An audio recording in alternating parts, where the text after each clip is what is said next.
Et voilà, on se retrouve sur le plateau One to One pour la dernière interview de cette journée, dernier retour d'expérience avec un de nos grands témoins, Xavier Lemercier. Bonjour. Bonjour.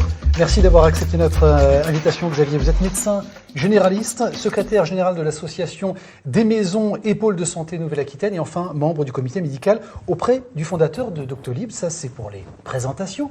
Vous allez nous parler, mon cher Xavier, de ce qu'on vient de vivre évidemment ensemble ces derniers mois et comment ça a bouleversé la pratique des professionnels de santé, des médecins généralistes notamment, avec de premières conséquences dans le cadre de cette épidémie, un impact sur les patients chroniques. Alors en effet, la brutalité, en tout cas, de la survenue de l'épidémie et des conséquences et des décisions politiques qui ont été prises, c'est-à-dire du confinement, a eu un impact direct sur le suivi de nos patients, puisque en médecine générale, en soins primaires, les soins primaires étant l'ensemble des professionnels de santé qui interviennent en premier recours auprès des patients, le gros de notre activité, c'est de suivre des patients chroniques tout au long de leur parcours, tout au long de leur vie, de suivre leur santé et d'assurer leur prise en charge. De qui on parle quand on dit patient chronique pour que celles et ceux qui nous Par regardent exemple, c'est quelqu'un qui a une hypertension, quelqu'un qui a un diabète, les patients qui sont atteints de cancer.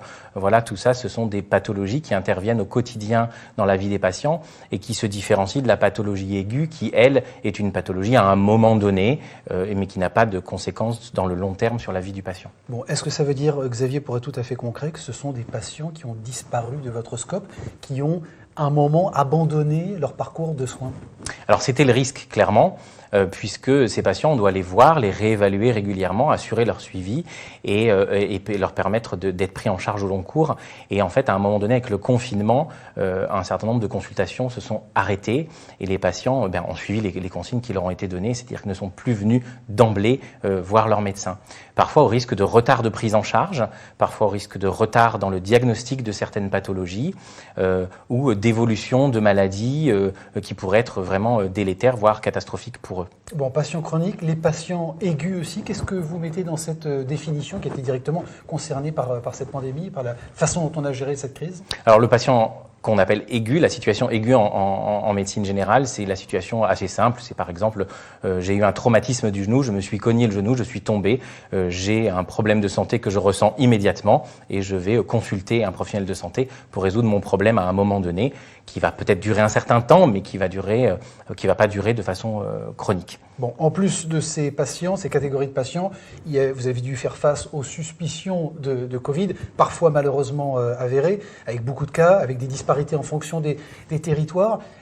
Comment ça a été géré par les médecins et par les professionnels de santé? Ça a été compliqué? Alors, ce qui était assez curieux, c'est que les patients qui respectaient la consigne de confinement avaient tendance à nous appeler. Donc, en fait, on voit que d'emblée, le mode de communication qui est classiquement, je prends un rendez-vous pour aller échanger dans un dialogue singulier avec mon médecin, s'est modifié en appelant. C'est-à-dire que les problèmes de santé ressentis, qu'ils soient finalement aigus ou déséquilibre de chronique ou suspicion de Covid, se sont transformés en « j'appelle mon médecin ». Et donc, c'est là qu'on voit que le numérique, finalement, a pu être utile, c'est-à-dire qu'en fait, il n'était pas possible ni gérable de gérer tout le monde au téléphone et de gérer de façon adaptée les standards téléphoniques et puis les réponses aux patients. C'était ni gérable sur le plan matériel, ni gérable sur le plan de l'efficacité et de la réponse efficiente et adaptée aux problèmes de santé des gens. Quel changement vous avez pu constater très rapidement dans la relation patient, professionnel de santé? Il y a eu des impacts directs, on le voit bien, dans cette relation qui a été bouleversée? Ce qui a modifié la relation, c'est ce qu'a pu vivre toute la population. C'est-à-dire que d'un seul coup, cette injonction à ne plus avoir de contact direct pour se protéger. Donc, l'enjeu était de transformer ce contact et d'utiliser les outils pour continuer à avoir une prise en charge et puis pour communiquer de façon adaptée, sécurisée, tracée aussi, pour pouvoir continuer à suivre les dossiers de nos patients, etc. et avoir une réponse qui correspond aussi à ce que l'on a appris en médecine, c'est-à-dire voir les patients, faire un diagnostic et les prendre en charge et pas simplement rester sur une impression lors d'une conversation téléphonique. Donc, certains médecins utilisaient déjà la téléconsultation de manière souvent anecdotique et en 48-72 heures, il a fallu basculer à une pratique de la téléconsultation massive. Bon, est-ce que c'est la panacée, la téléconsultation? On a l'impression que c'est un peu la solution aujourd'hui. Il y a eu un changement de pratique, il y avait parfois un peu de défiance. On avait besoin de voir physiquement, et d'ailleurs tant mieux, son médecin. Pour autant, de devoir patienter dans une salle d'attente avec d'autres personnes et potentiellement d'autres contaminés, de voir son médecin en direct, de fréquenter son cabinet. C'est l'avènement de la téléconsultation là depuis quelques mois? Alors c'est sûrement l'avènement de la téléconsultation, mais pour le meilleur et pour le pire. La téléconsultation est une solution, est un outil qui nous a permis de répondre à la crise. En situation aiguë, sur le moment même, il s'agissait de pouvoir avoir un contact avec nos patients et d'évaluer correctement leur situation. Vous êtes en situation de suivi chronique, je peux peut-être réévaluer via une téléconsultation, même si je ne vous vois pas physiquement. Il faudra que je vous revoie de toute façon à un moment donné, parce qu'il faudra bien que je vous examine, etc. Mais peut-être qu'à ce moment-là, on peut surseoir à une consultation physique et je vous réévalue correctement en consultation parce que j'ai votre dossier, parce que on a un moyen de communication qui est sécurisé, qui est adapté, qui est posé et je vous réévalue et je peux répondre à cette situation urgente. Pour la situation aiguë, pour le coup, le malade qui ressent un problème à un moment donné, y compris la suspicion Covid, la téléconsultation a été un moyen de poser les premières questions du premier contact et de dire bon, ok, là c'est bon, c'est rassurant ce que vous me dites, j'ai pas d'éléments d'inquiétude, ou non, il va bien falloir qu'on se voit. Donc ça a permis de diminuer la fréquentation des salles d'attente, diminuer la fréquentation des cabinets, mais sans laisser dans la nature, si je puis dire, l'ensemble de nos patients. Bon, Xavier Lemercier, on parle de téléconsultation et immédiatement, ça me fait penser quand même à la gestion de ces données. Est-ce qu'il y avait une appréhension un peu légitime, culturelle, surtout et particulièrement dans notre territoire et dans notre pays, par rapport à la gestion de ces données? C'était ça l'appréhension, les effets de résistance par rapport aux pratiques de téléconsultation? Alors souvent c'est un effet de résistance, je pense que c'est un effet de résistance plus chez les professionnels que chez les patients. Très souvent on entend les patients nous dire « Regardez, c'est écrit sur ma carte vitale ». Non, il n'y a quasiment rien sur la carte vitale. Elle permet d'accéder à un certain nombre de données des patients, mais sur la carte, il n'y a rien. Ce n'est qu'une clé d'accès et souvent les patients sont surpris qu'on n'ait pas un certain nombre d'informations. En effet, il faut que la téléconsultation elle soit sécurisée. Il faut que le mode de connexion soit sécurisé. Il faut que le transfert des données soit sécurisé. Il faut que les informations qu'on envoie à nos patients, c'est-à-dire leurs ordonnances, leurs résultats d'examen, etc., ce soit de manière sécurisée. Là, la crise Covid a ouvert un peu les vannes et l'État a permis aussi qu'on utilise des modes de téléconsultation de façon dégradée, des WhatsApp, des modes de SMS, du FaceTime, etc. Bon, clairement, pour répondre à la crise, c'était sûrement adapté, mais c'est des choses qui ne vont pas se pérenniser. Il faut que ce soit des outils faits aussi par des professionnels et qui soient sécurisés, qui soient mis en place. Bon, des solutions effectivement d'urgence pour parer au plus pressé. Pourquoi le problème vient davantage des professionnels de santé que des patients sur la gestion des données? Je pense que la crainte souvent, c'est de perdre la qualité de la relation directe avec notre patient. La téléconsultation ou les outils numériques ne remplacent pas nos relations avec nos patients. Elles sont juste un outil supplémentaire pour changer la nature de cette relation et la faire évoluer. À partir du moment où on a passé cette représentation-là, on se rend compte qu'il n'y a pas de difficulté.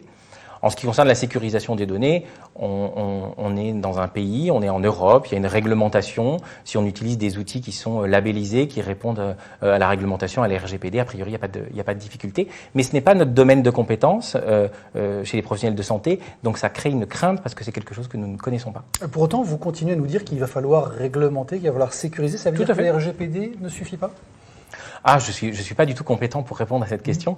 Non, mais il y a des trous dans la raquette au niveau réglementation. Si le RGPD ne suffit pas, il va falloir continuer. Non, je crois pas qu'il y ait des trous dans la raquette. Là, actuellement, ce qui se passe, c'est que on a surtout besoin de s'appréhender la réglementation pour pouvoir l'appliquer, parce que qui n'envoie pas un mail classique à son patient en lui transférant une ordonnance sans que ce soit un mode sécurisé et pourtant transfère une donnée de santé.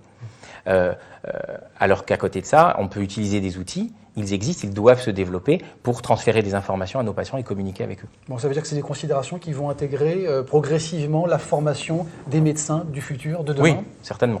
En Nouvelle-Aquitaine, il y a un outil dont on n'a pas parlé qui s'appelle Paco Globule, promu par l'ARS, l'Agence régionale de santé, et développé gratuitement. Ça, c'était une vraie réponse, mais durable? Alors, c'était une réponse qui existait déjà en amont de la crise Covid. Et en fait, son utilisation a pu être augmentée et se pérenniser et se développer. C'est un outil Là, on a parlé jusque-là de la relation entre le médecin, le professionnel de santé et son patient. L'outil dont on parle là, qui est promu, PacoGlobule, c'est une plateforme d'aide à la communication qui a pour objectif de favoriser et de faciliter la communication et les transferts de données entre professionnels de santé. Donc c'est un autre usage, mais qui est extrêmement important. Si je vous donne un exemple, je travaille avec une infirmière libérale qui va voir un patient à domicile qui a une plaie chronique sur la jambe, et elle fait les soins au niveau de la plaie. À un moment donné, elle veut me transférer une photo pour me dire, voilà, qu'est-ce que tu en penses, la plaie évolue, etc. Très facile, je fais une photo, j'envoie par MMS, voilà, transfert de données non sécurisé, au milieu des photos de vacances sur le smartphone, on voit bien que ça ne convient pas. Pourtant, c'est la pratique quotidienne. PacoGlobule répond à ce besoin-là et à cette utilisation-là. C'est-à-dire que la donnée, elle est sécurisée, elle est tracée pour pouvoir suivre le patient, et puis ce sont des canaux de sécurité labellisés pour des données de santé. Xavier Le Mercier, est-ce qu'on peut dire justement, pour résumer, qu'avec le numérique, les professionnels de santé vont gagner en efficacité et en sécurité dans leur relation avec le patient? Je pense notamment à favoriser la coordination des soins ou améliorer la qualité de vie directement des patients, notamment par la surveillance à distance de certains traitements. Alors, améliorer la qualité des soins, c'est certain, puisque l'outil, non seulement il nous permet de sécuriser nos transferts de données, mais il nous permet aussi de les appréhender dans une dimension pluriprofessionnelle. C'est-à-dire que j'envoie un message à l'infirmière pour échanger avec elle sur la prise en charge de mon patient. C'est un échange d'un professionnel à un autre. Si j'utilise l'outil, non seulement il est sécurisé, donc je transfère des données de manière adaptée, il est tracé, je peux remonter sur l'historique de mon patient, mais je peux aussi, par exemple, le partager avec le pharmacien qui va délivrer l'ensemble du matériel médical nécessaire. Donc on met dans la boucle une dimension pluriprofessionnelle qui gagne en sécurité, en suivi pour le patient.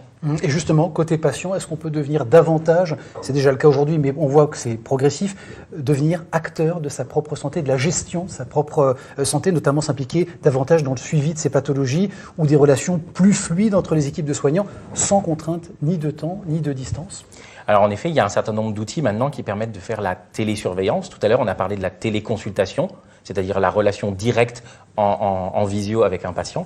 Là, on peut parler de la télésurveillance qui, pour un certain nombre de pathologies, permet de, par exemple, le patient qui est insuffisant cardiaque, c'est un patient pour lequel on doit surveiller des paramètres, son poids, sa respiration, son essoufflement, l'apparition de douleurs éventuelles, etc.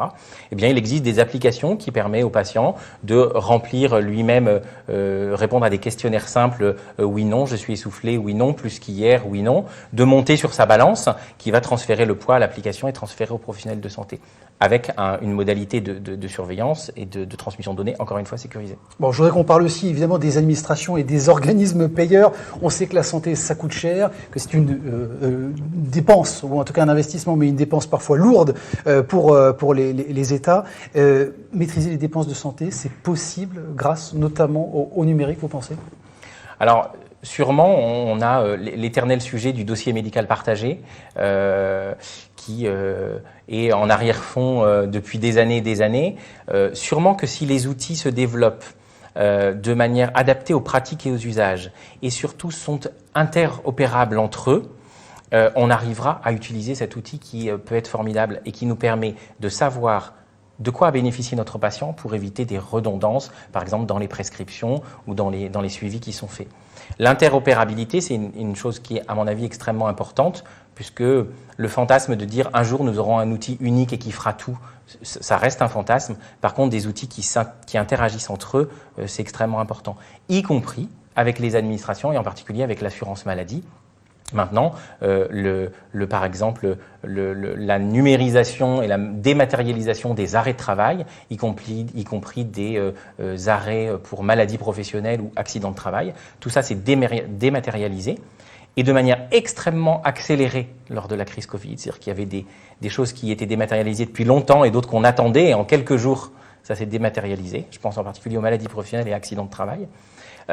L'interopérabilité entre nos logiciels métiers et la dématérialisation de l'assurance maladie gagnera en efficacité également. Bon, donc le vœu pieux, si je comprends bien, Xavier Lemercier, c'est un outil unique d'interconnexion, mais qui irait des acteurs de la santé jusqu'aux acteurs médico-sociaux. Ça, c'est ce spectre que vous imaginez? Oui. Par exemple, l'outil Paco Gobul, dont on parlait tout à l'heure, est un outil qui est accessible aux professionnels de santé et aux acteurs du médico-social, avec des niveaux de sécurisation, c'est qu'on ne partage pas toutes les informations avec tout le monde. Il faut bien sûr l'accord du patient pour pouvoir rentrer des informations sur le concernant dans cette application, mais les acteurs du médico-social interviennent. Et là, on gagne encore en efficacité dans la prise en charge des gens, puisqu'on ne parle plus non seulement de manière monoprofessionnelle, comme je parlais tout à l'heure, mais on parle de manière pluriprofessionnel, on peut prendre en charge notre patient de manière globale et on peut le prendre en charge dans son parcours. Et son parcours, c'est son parcours de vie, c'est-à-dire que c'est une dame qui habite à la maison, qui a une insuffisance cardiaque, qui a une maladie d'Alzheimer débutante, mais qui a aussi une fille qui habite loin, qui a besoin de savoir comment ça se passe, des aides à domicile, des auxiliaires de vie et des intervenants médico-sociaux qui interviennent autour d'elle. Bon, je voudrais qu'on parle aussi, pour terminer, de la filière évidemment du numérique. On l'a évidemment évoqué en transverse, mais une filière du numérique en santé qui peut se développer avec des savoir-faire industriels de pointe. On sait le développer en France, on a tous les talents, les formations, les ingénieurs, avec la création de nouveaux métiers aux côtés des professionnels de santé. Ça, c'est possible, vous y croyez fort ? Les nouveaux métiers, ils sont extrêmement nombreux là à apparaître. Alors, on pense particulièrement à l'assistant médical, qui est une nouvelle profession qui est en train d'émerger. Alors souvent, on entendait, oui, le médecin va gagner du temps médical puisque l'assistant va déshabiller le patient, lui prendre l'attention. À mon avis, l'intérêt est à peu près nul de ce côté-là. Mais par contre, un assistant médical qui va maîtriser de manière performante l'ensemble des outils numériques et pouvoir rentrer, structurer les données à l'intérieur de ces outils, là, ça va vraiment faire gagner du temps aux professionnels de santé. Xavier Lemercier, merci beaucoup pour votre témoignage précieux. Je rappelle que vous êtes médecin généraliste, secrétaire général de l'Association des maisons et pôles de santé de Nouvelle-Aquitaine et puis membre du comité médical auprès du fondateur de Doctolib. Merci beaucoup pour votre témoignage.